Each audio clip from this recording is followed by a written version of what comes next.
Good afternoon, everyone, and welcome to Reynolds Coliseum.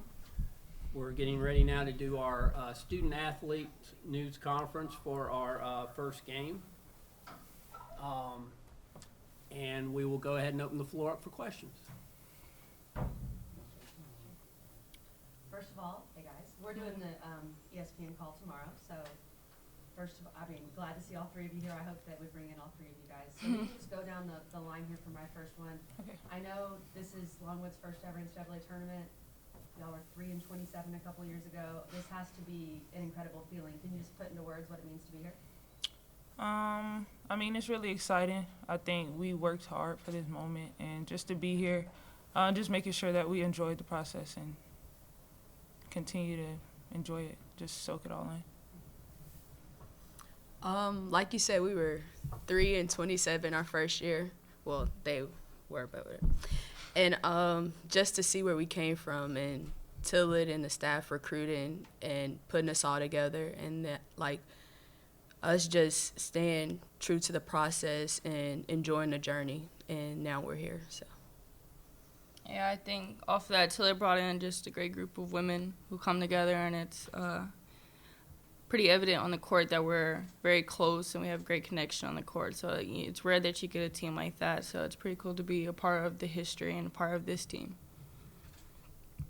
I was reading some of the stuff that your SID gave us, and just calling you guys Basketball U, and the town lighting up everything, and there's the excitement.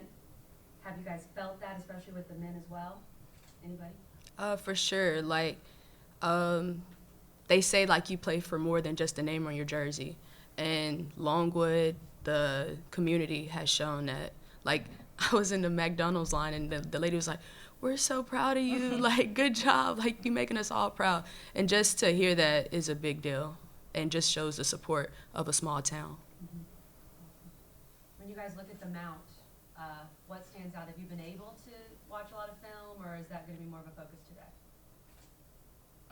Definitely more of a focus today. I think what makes us good is the way we just go out and kind of play basketball in a sense, and that, no matter the opponent, we try to go out there and have joy and love for the game. So today will be a lot of scout and film prep, and then tomorrow, obviously, we're mentally getting focused for the game and all that. What is your mindset defensively? Nearly 100 blocks this year. You do it on both ends. That can be rare sometimes. So do you approach it anyway defensively, or does it come kind of naturally to you? I think it comes kind of natural. My main thing is just don't let the person in front of you score. Like, do whatever you can and not let them get the basket. So, I mean, yeah. I know that obviously basketball is a team sport, and every single person on your roster is important. When I'm looking at you guys and I'm getting ready for this game, I'm kind of looking at y'all as a big three in some respects. How do you feel like you complement each other? I guess I'll go first. Since I'm the point guard, like, they make me look good. All I do is pass it, and they make it go in. But just to have two of the best players in the Big South on the same team as me, like, they compliment me. Like, they make me look good. Like, I have to do minimum work. So it's just great to have them on the team as me and not have to play against them. I know for me, being able to get set up anywhere and kind of doing whatever and knowing that the ball is going to get to me at any time, and that Dede can create something where I don't even see it or I don't even think I'm open. And then having Dede, or I just talked about Dede, having Akila defensively, and then offensively, just like if we need a quick bucket or if I'm not hitting, we always go to Akila, and it's rare to have that to where it's not so much pressure on one scorer. It's actually, Dede hitting 5 threes in a row, and then Akila hitting any hook shot to where even if one of us is having a bad game, there's 2 other people trying to pick you up. Yeah, I think we all balance out each other pretty well. Yeah. Kyle, this is more for you. I know that Virginia Beach is an excellent town and area for basketball. Mm-hmm. And I know players that come from that area carry a ton of pride with them, Right. as far as where they're from. What does it mean for you to be now coming from Virginia Beach and playing in an NCAA tournament for your hometown? I mean, it's a big deal. Like you said, Virginia Beach, there's so much competition. I played with people who are, Florida or Alabama. They're a bunch of great players that I played against and had the opportunity to go against. So it means a lot that experience has helped me here, and to kind of show that even though different paths were taken, I'm still kind of getting to where they were too. So it's really cool to be able to represent Virginia Beach, because it is somewhere I've been my whole entire life, and it is, they have Boo Williams, and I played in there, and there's so many players that are higher up and doing things. So it's really cool to be here and kind of getting there in our own way. Yeah. This is kind of for all of you as well. You kind of are sitting there and on Selection Sunday now, and this is the first four that we have in women's college basketball. This has been a season and year of history for the women's game. What does it mean to be a part of it, kind of in one of the first four games, as it were? I'll go. I mean, it's nice to be part of such history and then still want more from it. And I think it's important that as women basketball players that we continue to educate ourselves about what is going on and what is lacking still. And we have been educated on the fact that the men's teams now are getting paid for this game. And we don't get any money for that. And so even if we won this game, we would get more money if we were men. We don't get that as women. So they have been great strides, but we would still like to continue to see more and more stuff. You kind of did the thing. For those viewers that are tuning in for the first time that maybe have never heard of Longwood, what would you want them to know about the team, the school, the town? What is it that you want people to know?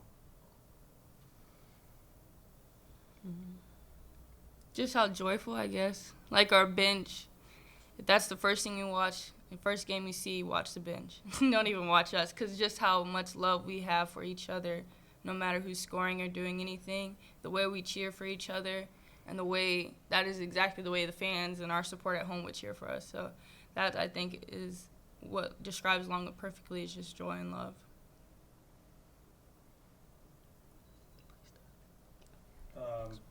Teresa, you're a 10 assists away from 500 in your Longwood. Did you know that? No, I did not know that.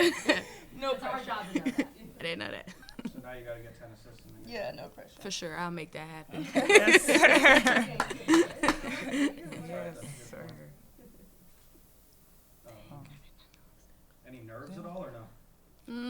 Not really, because we've been playing basketball our whole life. It's a bigger stage, yes, but it's basketball, and I think if you're like a player, like you dream for this moment. So I think it's nothing. Just go out there and play basketball. What are each of your pregame routines, or will it change at all, if anything? So since we did the Big South tournament, I started doing mindfulness like right before the game, like during the hour before. So I just go sit on the bench and just, say these things that I say over and over again and just get my mind right and, and listen to music. That's it. Yeah, mine would definitely be music. Hot shower, music, sit on the bus, look out the window, kind of do like some imagery, a little bit of how I think the game's going to go. I do like a primer, and then we're good to go. I know for me, I won the NCAA tournament in my backyard, so I kind of just put my headphones in and think about, working and putting all the work and stuff that I did as a kid and all those counting down and hitting those big shots in time. So I just kind of go back to that as a kid because, like Dada had said, we've been dreaming of this moment. So I kind of want to remember how important it was for a younger me. So these last couple of games, I've really been trying to think of the younger me and how much work has put into this. That line's going to make the broadcast. Are you guys aware? So I know, do you remember UMBC beating Virginia on the men's side, 16-1? It happened a couple years ago. And then, this is a weird sentence for me, before you guys were born, Harvard beat Stanford in a 16-1 on the women's side back in the late 90s. And so that was the first time that it happened. Are you aware of that? Does the seeding, this is obviously looking ahead past the first four game perhaps, but do you think about the seeding at all, the 16-1 aspect? Honestly, I don't think about the seeding. Yeah, I know who NC State is, but like they put on their basketball shorts the same way we do. They tie their shoes the same way we do. So just go out there and give it my all, which I'm sure all of us will. So. I think we kind of already have the narrative as an underdog, so you were already expected. You know, I'm sure a lot of people are looking, oh, it's not going to be a win. So there's really nothing to lose. And I think when you have nothing to lose in a game, that's when you play some of your best basketball. So I think, you know, we're on such a great trajectory right now that our basketball is going to be so beautiful, and it's going to be hard to stop, you know, no matter who you are. So. All right. Thank you very much, ladies. We appreciate it. Good luck tomorrow night. Thank you. Thank you, guys. Thank you, You're guys. welcome. Thank you. Thanks, everybody.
Thank you, thank you.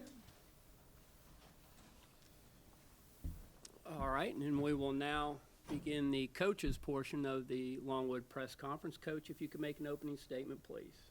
Thank you. Just really, really excited to be here representing Longwood University and our women. I think you guys got a chance to meet some of our women. They're really, really special people. And I think just to be the first at anything, and this group specifically all chose here to come and make a difference and make a change for Longwood. And just to be alongside them and get to lead some extremely powerful young women who are outspoken about what they think is important is a great gift to me. And I'm just looking forward to all the experiences they're going to have while we're here and really competing at a high level like we've been doing for a long time now. All right, we'll open it up for questions. Coach Kelly Gramlich and Sam Ravish were calling the game. Great. And your young women were excellent. And I guess we'll just start with the question of, you know, last year you all made the WNIT. Was this, and of course we know it's first time for Longwood and everything, was this something you talked about off-season, start of practice? Was this the main goal? Yeah, you know, I think every program starts with, you know, what are your goals for the season? And I think as we came into Longwood, you know, it's a process, right? And we're in year 4, and this was the goal for year 4. Now, you know, how you get there is what is way more important than what the end goal is. And so what were we doing each day in order to give this an opportunity? So last year for us, actually, it was the WBI that we had the opportunity to go to. And then we had our very first COVID case. You know, I'd gone the whole season with none and then weren't able to go. So I think that was, you know, a difficult time for our program, also an opportunity, right? You know, when we played our tough non-conference schedule this year, we'd look up at the banners and the opponents that we played. And 3 of our non-conference opponents are in the NCAA tournament and 3 are in the WNIT. And each time we'd look at the banners and the banners they had before they made it to the NCAA tournament. And for a lot of programs, you have to do another tournament before you make the NCAA tournament. And we had talked about, I think it was up at Drexel, that we were like, hey, they skipped that step. Maybe we'll skip that step as well. So I think that was something that we talked about all season, and just so proud for our women that this is where we are. What was your mindset when you took this job? Because it was a job that perhaps the average coach may have not seen what could have been done here and what you guys were doing. So what was your mindset there? Yeah, great question. I think, you know, my mindset leaving the Naval Academy and the great experiences I had there was, you know, I felt at that time I'm ready to lead. I want to take that next step. And Longwood was the school that gave me that opportunity. And I think when you looked around at what was in place and the leadership that was there, they did have a vision for both basketball programs. And that's extremely important to me, that there's a vision for the women's program as well. And so that was important. And then, you know, if you have the right people, I do think you can do it in a lot of different places. One of my former assistant coaches was telling me things that I said in the recruiting process to recruit her to coach the other day, and I'm like, I really said that we would be competing in the NCAA tournament in 4 years. I don't remember, you know, that exact statement. I believe her because she's very honest. You know, but I think you have to dream those things, and you have to put it out there with your group that this is what we're trying to do, and then you've got to put your head down and work in the moments. And then, you know, if you do all those things together and there's a little bit of magic, you end up here. We were able to talk with the players, and Akila strikes me as kind of that quiet leader.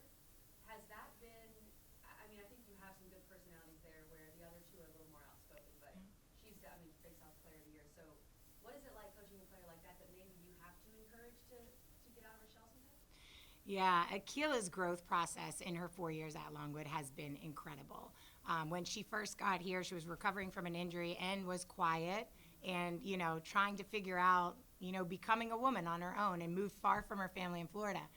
We call her like kind of a quiet storm.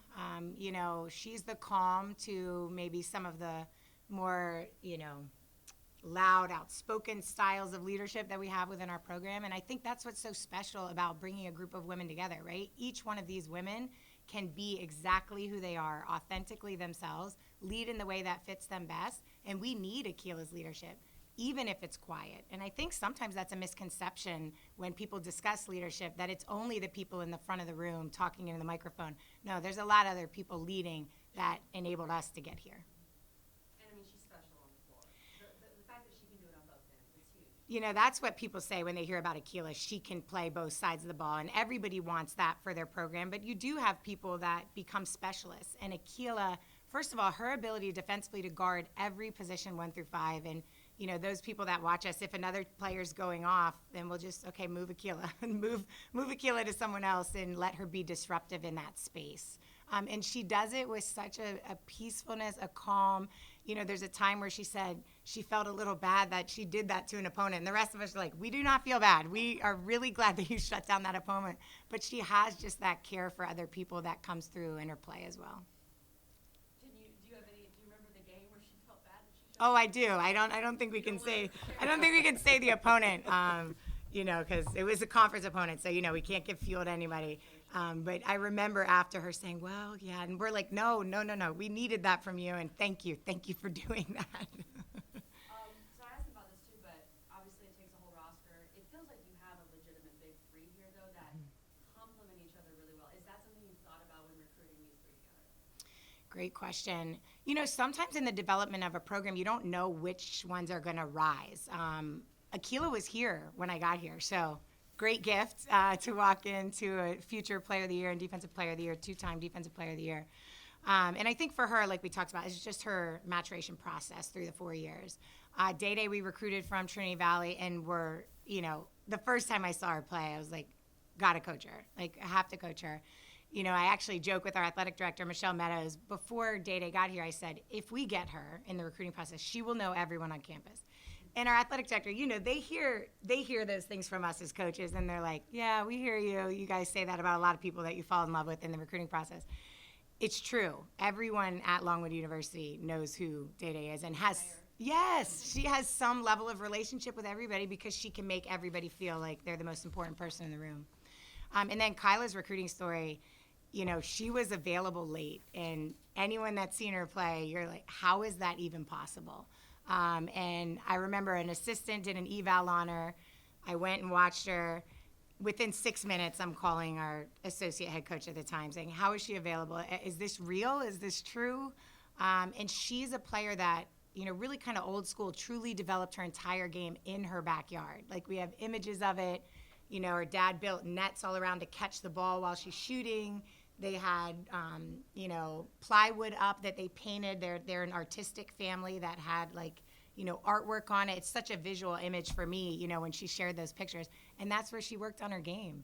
And that's why she can hit the type of shots that she hits that the average eye might say, oh, should she take that? Well, yeah, because she's made it thousands and thousands of times in her backyard. She said she's won the NCAA tournament in her backyard. I don't know if you heard that quote. Hopefully we can get some pictures of that. Yeah, we'll get you some of those. Yeah. I have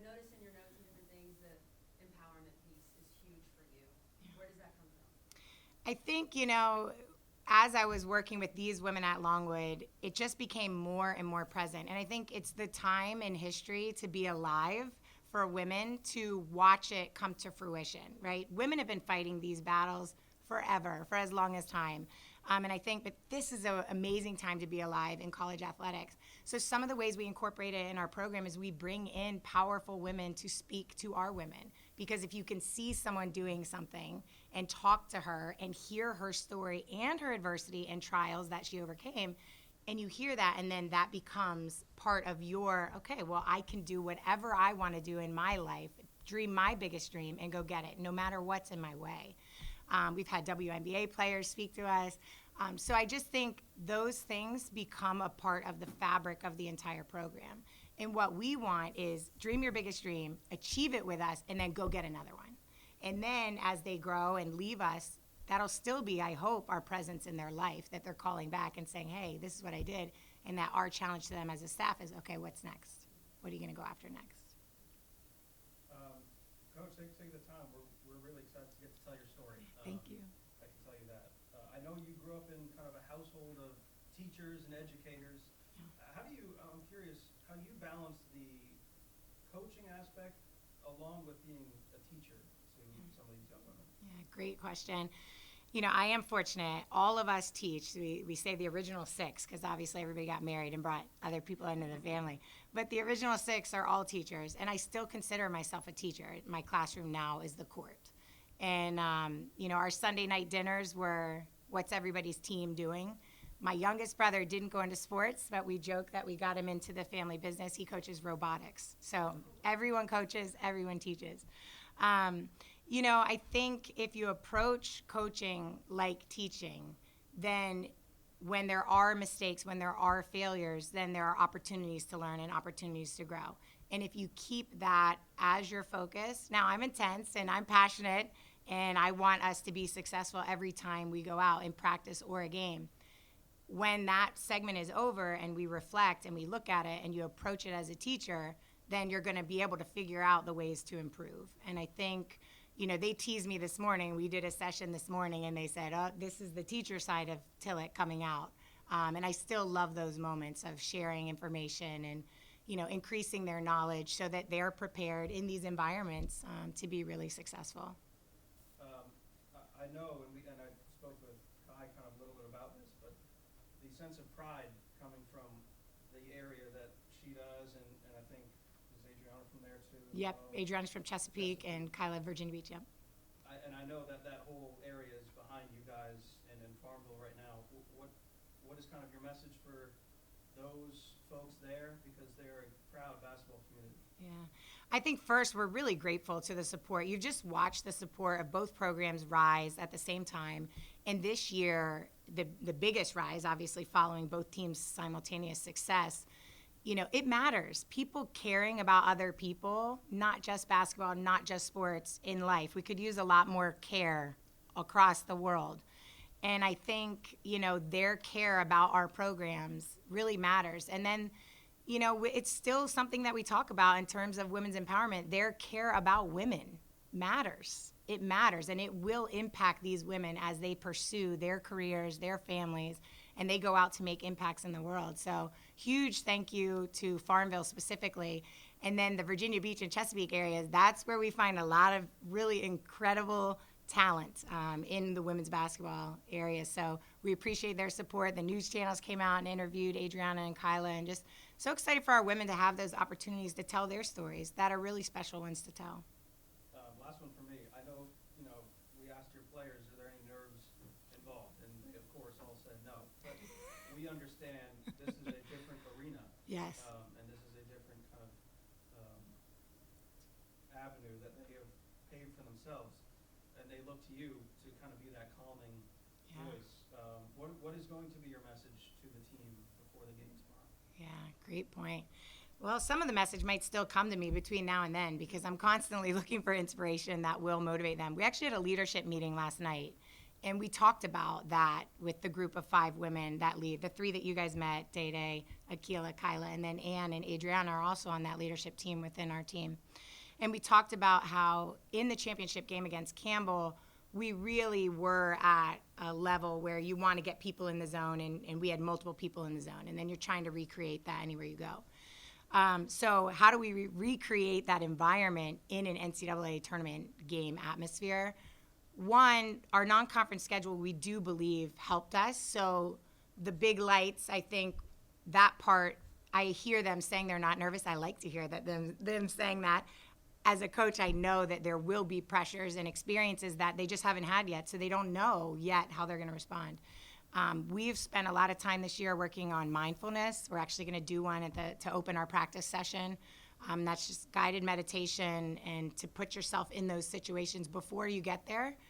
And so I think they'll lean into that. And then I think if they make a couple big plays early, then that'll decrease the nerves and get them. The big focus will be playing like ourselves. We've done so much work to get here. Let's play like we play, and we think our brand of basketball is exciting for people to watch, and we're so excited to show that on a national stage. We're excited to tell it. Yeah, thank you. Thank you. The men's game tomorrow is at 2:45. Yes. Whichever practice or shoot around the time you get, you'll be done by then. Yep. Will you be watching that game, or how is your focus with the team tomorrow afternoon? Yeah. My focus, because we had the same wonderful challenge during our conference tournament. The first game I went to, and quite a few of our women went, we gave that decision up because everyone has their preparation model. For the finals, I listened to their game while I was continuing my preparation.